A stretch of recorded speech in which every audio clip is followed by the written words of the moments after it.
గొప్ప నామాలు లలితా సహస్రనామ స్తోత్రం, అంత గొప్ప నామములతో కూడినటువంటి లలితా సహస్రనామ స్తోత్ర కదంబం. ఒక్క నామం మనసారా పలికితే చాలు, ఒక్క నామం పిలిస్తే చాలు, అమ్మవారి యొక్క అనుగ్రహం ఉత్తర క్షణంలో కలుగుతుంది.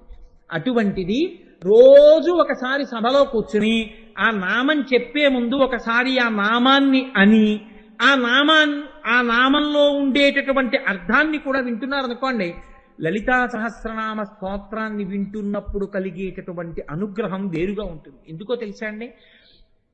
ఆవిడ చిదగ్నికుండ సంభూత అంటే బయట కాదు ఆవిర్భవించడం, ఆవిడ ఇక్కడ ఆవిర్భవిస్తుంది. మీరు లలితా సహస్రం వింటున్నప్పుడు అమ్మవారు ఆ చిదగ్నిగుండంలోంచి బయటికి రావడం లావణ్యలహరి. అమ్మవారి యొక్క శరీరావయవములన్నింటినీ వ్యాస భగవానుడు వర్ణన చేస్తాడు. ఆ వర్ణన చేసేటప్పుడు మీకు తెలిసి కాని తెలియక కాని మీరు వింటున్నారనుకోండి, వింటున్నప్పుడు ఒక్కొక్కటి వింటుంటే ఒక్కొక్క రకమైనటువంటి ఫలితం వస్తుంది. మీకు నేను ఒక్క ఉదాహరణ మాత్రమే ఇవాళ నేను అందించే ప్రయత్నం చేస్తాను. అమ్మవారి యొక్క నాసిక గురించి మీరు వింటున్నారనుకోండి, అమ్మవారి ముక్కు గురించి వింటున్నప్పుడు అమ్మవారి ముక్కుకి ఒక ఆభరణం ఉంటుంది, దానికి ముత్యం ఉంటుంది. ఆ ముత్యం లోపలి భాగంలో ఉండి అమ్మవారు ఊపిరి తీసి విడిచిపెడుతున్నప్పుడు ఆ ముత్యం పైకొచ్చి లోపలికెడుతుంది. ఆ నామానికి వ్యాఖ్యానం వింటూ ఉండగా ఎవరికైనా హఠాత్తుగా ఒక్కసారి మనస్సులో అమ్మవారి ముక్కులోంచి బయటికొచ్చి లోపలికి వెడుతున్న ముత్యం దర్శనం అయిందనుకోండి, ఆ వంశంలో మళ్ళీ ఇంకొక శంకర భగవత్పాదులు జన్మిస్తారు. అంతటి మహాపురుషుడు, లోకానికంతటికి బోధ చెయ్యగలిగినటువంటి జగద్గురువు దేనివల్ల పుడతాడు అంటే అమ్మవారి యొక్క నాసాభరణం గురించి వింటే.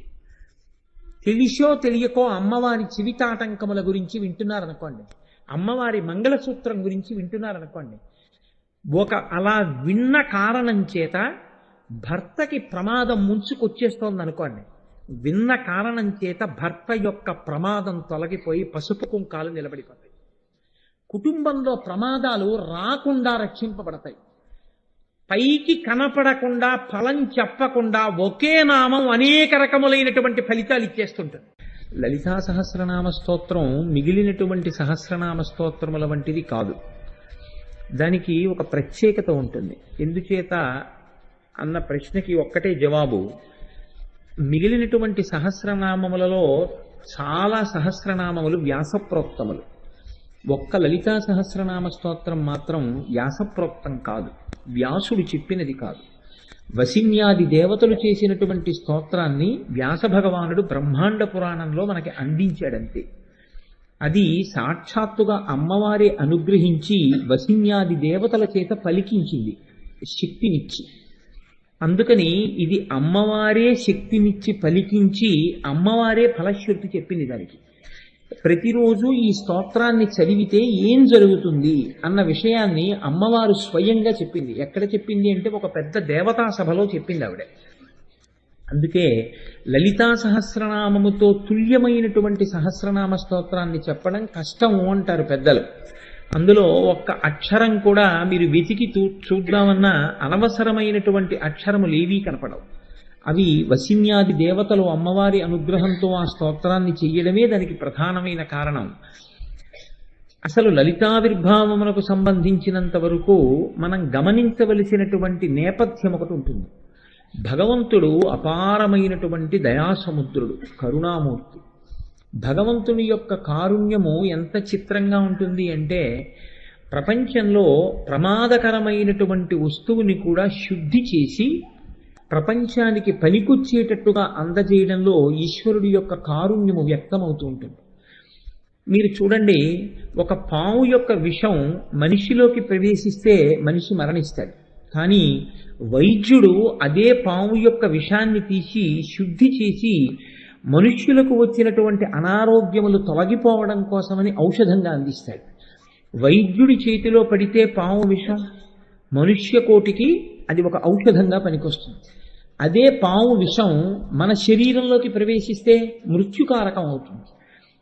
వైద్యుడి చేతిలో పడినటువంటి పాము విషం ఎలా ఔషధి గుణాన్ని పొందిందో అలాగే ఈ ప్రపంచంలో కొంతమంది అహంకారంతో గర్వంతో లోకాలన్నింటినీ కూడా ప్రమాదకరమైనటువంటి రీతిలోకి నెట్టేటట్టుగా ప్రవర్తించినప్పటికీ కారుణ్యమునకు ఆలవాలమైనటువంటి భగవంతుని యొక్క స్వరూపము, అది మీరు అమ్మవారిని పిలవండి, అయ్యవారిని పిలవండి, ఏ రూపంతో మీరు పిలిచినప్పటికీ ప్రస్ఫుటంగా ఈశ్వర కారుణ్యము వ్యక్తమవుతూ ఉంటుంది.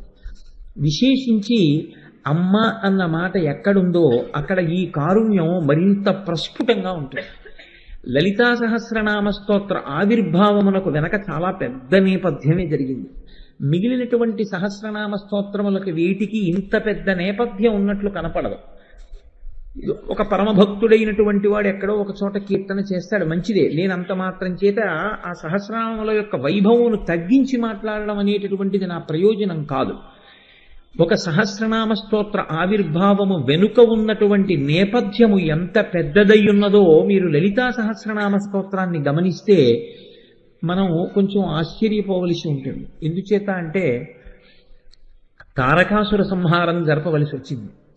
మీరు శివమహాపురాణాన్ని అవధరించినప్పుడు తెలుసుకున్నారు, తారకాసుర సంహారం జరగాలి అంటే పార్వతీ పరమేశ్వరులకు కుమారుడు జన్మిస్తే తప్ప తారకాసురుడు నిర్జింపబడడం. కనుక మన్మధుడు పార్వతీదేవి యందు పరమశివుడు అనురక్తతను పొందడం కోసమని తనకున్నటువంటి పుష్పబాణములను విడిచిపెట్టాడు. క్రుద్ధుడైనటువంటి పరమశివుడు తన 3వ నేత్రాన్ని తెరిచాడు. ఆ 3వ నేత్రంలోంచి వచ్చినటువంటి అగ్ని జ్వాలలలో మన్మధుని యొక్క శరీరము దహించుకుపోయి ఒక పెద్ద భస్మరాశి కింద పడింది. ఇప్పుడు ఈ భస్మరాశి పడిన తరువాత ఏ ప్రయోజనం జరుగుతుందనుకుని అక్కడికి దేవతలందరూ వచ్చారో ఆ ప్రయోజనం సిద్ధించలేదు సరికదా, వారు అనుకోనటువంటి హఠాత్ పరిణామము సంభవించింది. పరమశివుడి మీద మన్మథబాణములు పడితే పార్వతీ పరమేశ్వరుల యందు అనురాగము కలుగుతుంది ఒండురులకని దేవతలు ఆశించారు. కానీ మన్మథ దహనము జరిగింది. అందుకని ఎక్కడి దేవతలు అక్కడే సర్దుకుని వెళ్ళిపోయారు. వెళ్ళిపోయినప్పుడు అక్కడ ఇంకేమీ లేదు. మన్మధుని యొక్క శరీరము కాలిపోయి దాని భస్మరాశి పడి ఉంది. లోకమునకు ఏదో ఒక ప్రయోజనమును అందించాలి కాబట్టి గణములు అని ఉంటాయి. ఒక గణమునకు నాయకుడైనటువంటి వాడు ఆయనని గణేశ్వరుడు అంటారు. గణేశ్వరుడు అంటే గణములకు నాయకుడు అని. ఒక గణమునకు నాయకుడు గణేశ్వరుడు చిత్రకర్మ అనేటటువంటి ఆయన ఆ ప్రాంతానికి వచ్చాడు. ఆయన ఈ బూది కుప్పని చూశాడు.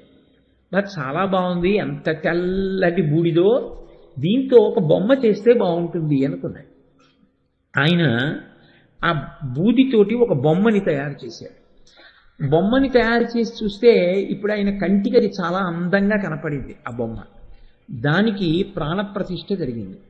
ప్రాణప్రతిష్ఠ జరిగితే అందులోంచి ఒక వ్యక్తి లేచాడు.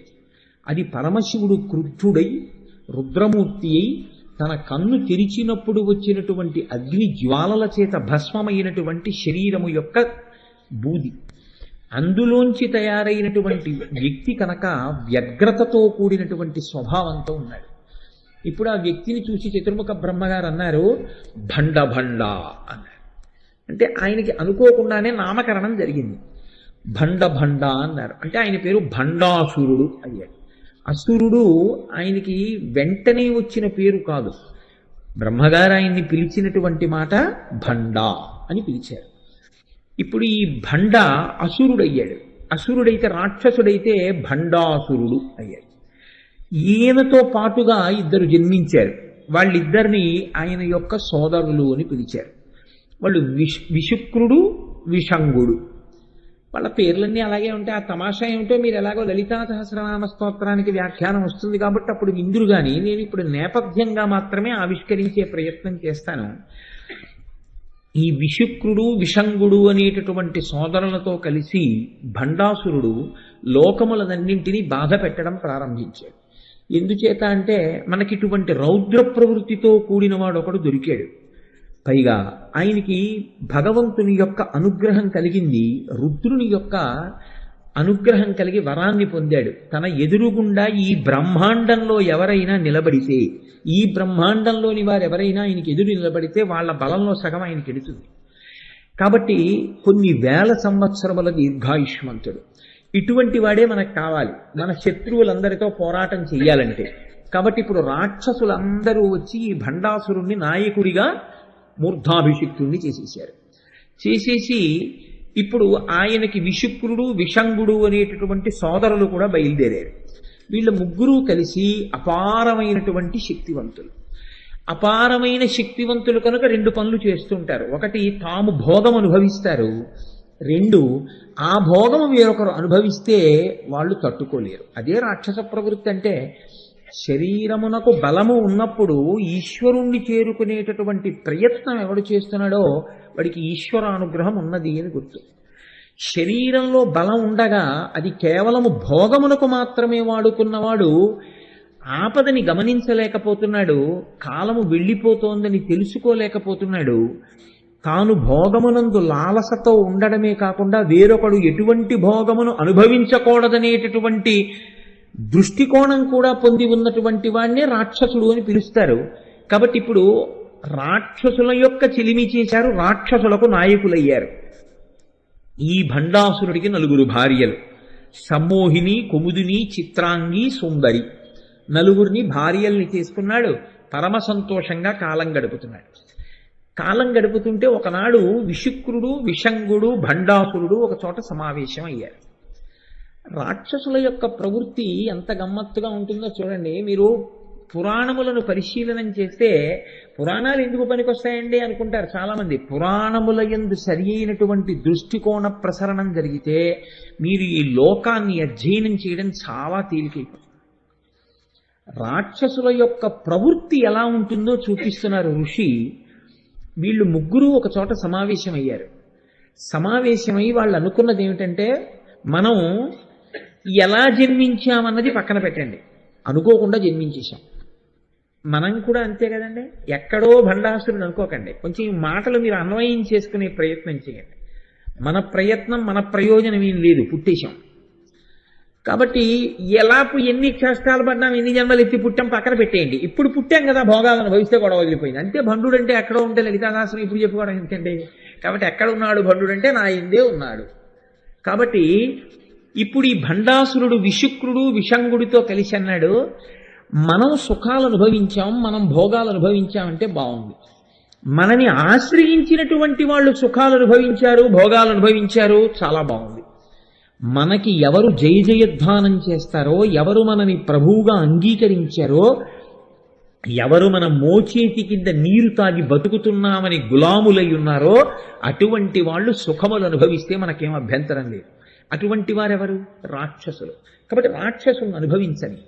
కానీ మనని నాయకుడిగా అంగీకరించినటువంటి జాతులు కొన్నున్న ఈ ప్రపంచంలో, ఈ బ్రహ్మాండంలో. అవి యక్ష గంధర్వ కిన్నెర కింపురుష దేవతలతో ప్రారంభించి మనుష్య జాతితో సహా ఎన్నో జాతులున్నాయి. వీళ్ళెందుకు అనుభవించాలి భోగం?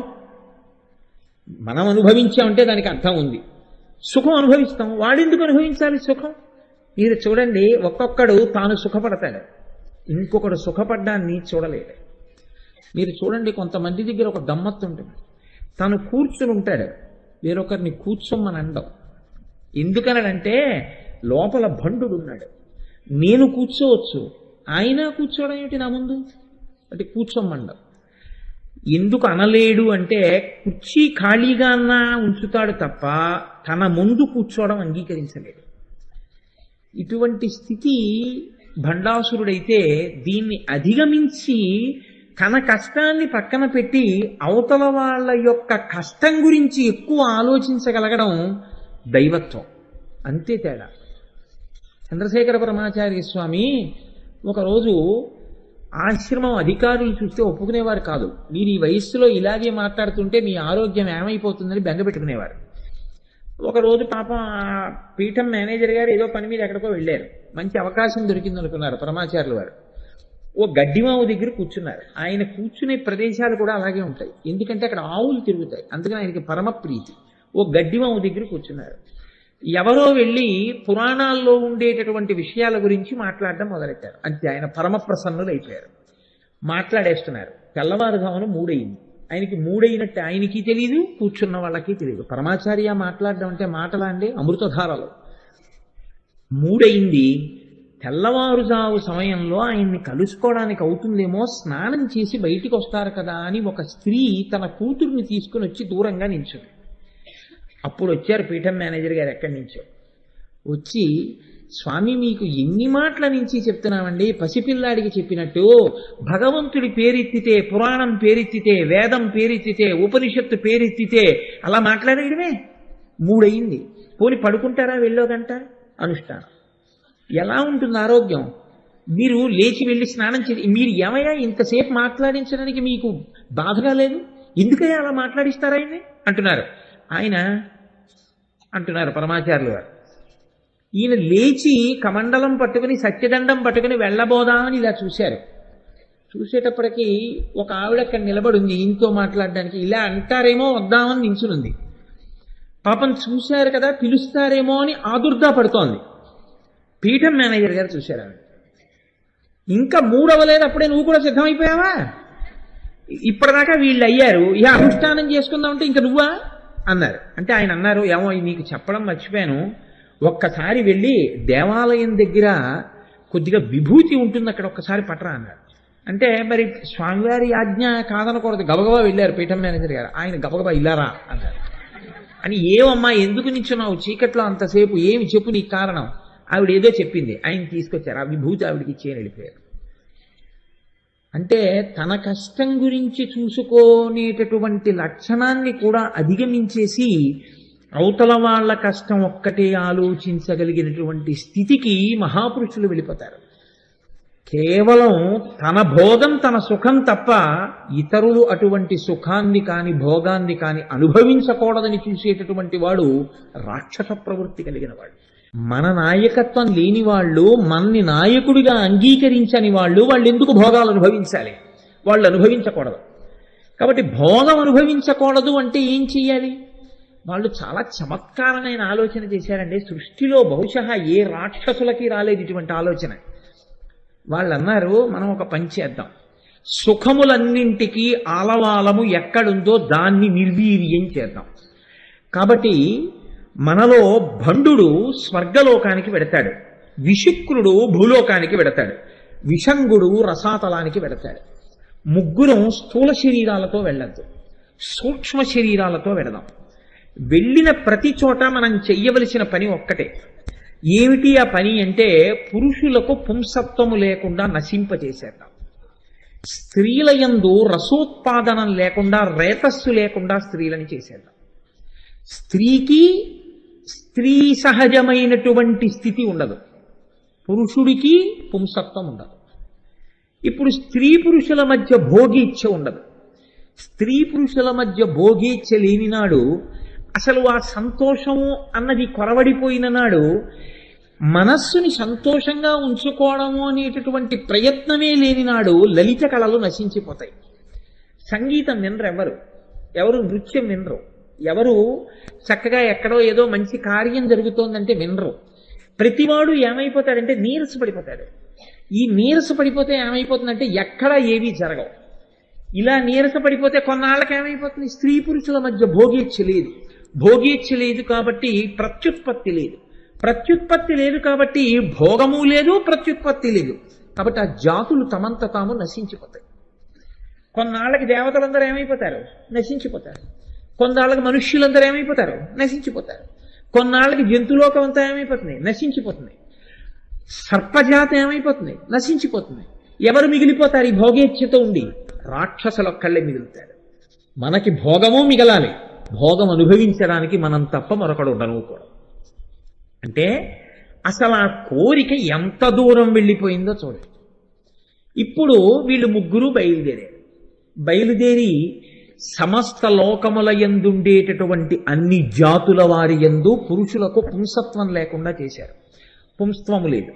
స్త్రీల యందు రసము రేతస్సు లేదు. అక్కడ మహర్షి ఒక అందమైన మాట అంటారు, రసయేవ పరం బ్రహ్మ రసయేవ పరాగతి రసోహి కాంతిధ పుంసాం రసో రేత ఇతి స్మృత. మనుష్యుల యందు ఈశ్వరానుగ్రహం చేత పెరిగేటటువంటి ఆ వీర్య రేతస్సులే కాంతిగా, స్మృతిగా, ఉత్సాహంగా, ప్రాణశక్తిగా ద్యోతకమవుతూ ఉంటాయి. అవి నశించిపోవడం ప్రారంభిస్తే సమస్త జీవకోటి నీరసపడిపోతుంది.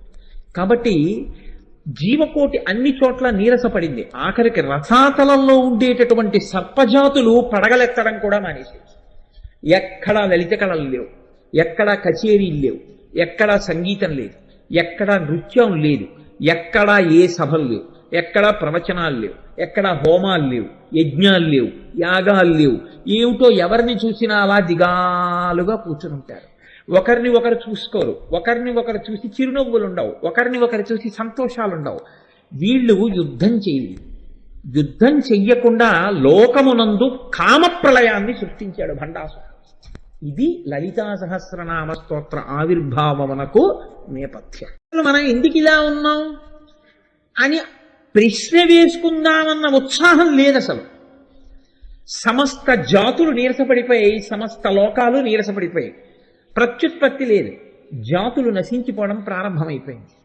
అయిపోయి ఎక్కడ మళ్ళీ ఆ జాతులు పెరగకుండా నీరసించిపోతున్నాయి. లోకమంతా రాక్షస గణాలు పెరిగిపోతున్నాయి. ఎక్కడ చూసినా భండాసురుడి నాయకత్వమే వర్ధిల్లుతోంది. ఈ స్థితిలో ఒక చిత్రమైనటువంటి స్థితి ఏర్పడింది. దేవతలు గుర్తించారు ఇదంతా భండాసురుడి వలన జరుగుతోంది. వాడు తన సోదరులతో కలిసి పైకి కనపడకుండా మిగిలినటువంటి రాక్షసులలా యుద్ధం చెయ్యకుండా సూక్ష్మ రూపంతో అన్ని లోకములలో ప్రవేశించి అన్ని జాతుల యొక్క తేజస్సుని పాడి చేస్తున్నాడు. ఇప్పుడు ఈ భండాసురుణ్ణి నశింప చెయ్యాలి అంటే ఎవరు నశింప చేస్తారు? స్థితికారుడు కనుక ఎప్పుడైనా ఇటువంటి రాక్షసులతో ఇబ్బంది వస్తే ఇంతకుముందు మనల్ని రక్షించిన వాడు కనుక భగవానుడు శ్రీ మహావిష్ణువుని ప్రార్థన చేద్దాం. అందరూ కలిసి వైకుంఠానికి వెళ్ళారు. ఆయన్ని ప్రార్థన చేశారు. ఆయన అన్నారు, ఇత పూర్వం నేను అవతారములను స్వీకరించి మిమ్మల్ని అందరినీ కాపాడినటువంటి మాట పరమ యథార్థం. కానీ ఈ బ్రహ్మాండమునకు సంబంధించినంత వరకు భండాసురుడి దగ్గర ఒక వరం ఉంది. ఆయన ముందు ఈ బ్రహ్మాండంలో ఉన్నటువంటి ఎవ్వరూ పనికిరారు, సగం బలాన్ని తీసుకుంటాడు. కాబట్టి ఇప్పుడు ఈ బ్రహ్మాండానికి ఆవలి ఉన్న వారిని తీసుకొచ్చి ఈ బ్రహ్మాండంలో ఉన్న భండాసురుణ్ణి నిర్జింప చెయ్యాలి. అందుకే బ్రహ్మాండము అంటే కోడిగుడ్డులా ఉంటుంది అని ఆ రోజుల్లో ఋషులు పేరు దానికి బ్రహ్మాండము, అండము, గుడ్డు అన్న పేరు పెట్టారు. ఆ తర్వాత కాలంలో ఎప్పుడో ఈ మధ్య అదంతా ఓవెల్ షేప్ లో ఉంటుంది, ఇలా ఉంటుంది, గుడ్డులా ఉంటుంది అని చెప్పారు. కానీ ఎప్పుడు చెప్పిన మాట అండి ఋషులు ఇది. కాబట్టి ఇప్పుడు ఈ బ్రహ్మాండమునకు బయటికి వెళ్ళాలి. మనం వెళ్ళి పిలవాలి దేవతల్ని, ఒక మహానుభావుణ్ణి పిలవాలి, ఒక తల్లిని పిలవాలి, ఆవిడ రావాలి. ఆవిడ వస్తే భండాసురుణ్ణి నిర్జిస్తుంది. ఇప్పుడు మనందరం అసలు బయటికి వెళ్ళడం ఎలాగని అడిగారు. అడిగితే ఒక గొప్ప యజ్ఞం ఒకటి చెయ్యాలి. హిమాలయ పర్వతం మీద కొన్ని వందల ఎకరాలలో ఆ యజ్ఞ ప్రాంగణాన్ని ఏర్పాటు చేయాలి. చాలా గొప్పగా చెప్పారండి. ఇవన్నీ చేస్తే వాడికి తెలియకుండా ఉంటుందా? వాడు గూఢచారులతో తిరుగుతున్నాడు. ఎక్కడ ఎవడు కదిలినా వాడు పసిగడతాడు. ఏం చేయడం? వాడికి ఎప్పుడూ ఉన్న కోరిక ఏమిటి? ఇతరులు అనుభవించకూడదు, తాను భోగం అనుభవించాలి కదా. కాబట్టి వాడు బాగా భోగం అనుభవించడం కోసమని ఇంతకుముందు ఎప్పుడూ వాడు కని విని ఎరుగనటువంటి ఇద్దరు కాంతల్ని నేను సృష్టిస్తాను, అక్కడికి పంపుతాను. వాడు ఆ కాంతలతో రతికేలిలో మునిగి తేలుతూ ఉంటాడు, ఆ సుఖమునందు ఉంటాడు. అప్పుడు మనం నిశ్శబ్దంగా ఎవ్వరికీ తెలియకుండా ఇక్కడ హోమగుండాన్ని నిర్మాణం చేద్దాం పదండని చెప్పి శ్రీ మహావిష్ణువు దేవతలందరినీ వెంట పెట్టుకుని బ్రహ్మాండము యొక్క అంచు దగ్గరికి తీసుకుని వెళ్ళారు. ఇప్పుడు ఈ అంచులోంచి బయటికి వెళ్ళాలి. బ్రహ్మాండం బయటికి వెళ్ళి బ్రహ్మాండం బయట ఉన్న వారిని ఆహ్వానం చెయ్యాలి. అందుకని ఇప్పుడు వీళ్ళు వెళ్ళి ఆ బ్రహ్మాండానికి రంధ్రం చేశారు. రంధ్రం చేసి అంచులోంచి మెల్లిగా రంధ్రంలోంచి బ్రహ్మాండము యొక్క పైభాగమునకు వెళ్ళారు. అవతల భాగానికి వెళ్ళి నిలబడ్డారు. వెళ్ళి నిలబడితే ఏముంటుంది? నత్ర సూర్యోభాతి చంద్రతారకం నేమా విద్యుతోభాతి కుతోయమగ్ని. అటువంటివి ఎన్ని కోట్ల బ్రహ్మాండములు, ఇన్ని బ్రహ్మాండములకు ఎంతమంది అధినాథులు, ఇన్ని బ్రహ్మాండాలున్నాయో ఇలాగా. ఇప్పుడు ఎవరొచ్చి రక్షిస్తారు? ఎవరిని పిలవాలి? వాళ్ళకి అనుమానం వచ్చింది. ఇప్పుడు వాళ్ళన్నారు, మనం పిలుద్దాం. అసలు ఎవరిని పిలిస్తే మనకి కావలసినటువంటి శక్తి పుట్టేటట్టుగా చేస్తాడో అటువంటి మహానుభావుడు శంభుదేవుడు ఉన్నాడు.